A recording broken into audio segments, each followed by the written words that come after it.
Avec l'annonce de l'ange Gabriel, Marie reçoit la révélation du mystère de l'incarnation qui dépasse tout ce que l'intelligence humaine peut imaginer. Telle est la grandeur de sa foi. Elle a cru sans comprendre humainement, dans une confiance aveugle, une soumission totale à la parole de Dieu. Elle est un modèle d'humilité dans l'obéissance de la foi. C'est par sa foi qu'elle a prononcé cette parole: je suis la servante du Seigneur, qu'il me soit fait selon ta parole. Luc 1, 38.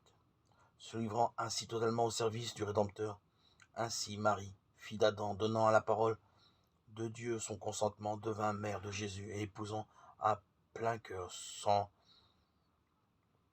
que nul péché ne la retienne, la volonté divine de salut. Se livra elle-même intégralement comme la servante du Seigneur à la personne et à l'œuvre de son Fils pour servir dans sa dépendance, et avec lui, par la grâce de Dieu Tout-Puissant, au mystère de la rédemption. Marie nous apprend à accueillir d'abord la parole de Dieu dans la foi pour avoir la force de nous donner totalement à lui. L'écoute est première.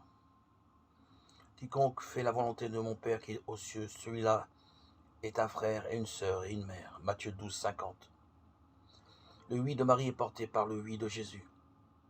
En prononçant sa foi, Marie se conforme à Jésus. Elle le conçoit par la puissance de l'Esprit dans son cœur avant de le concevoir dans son corps.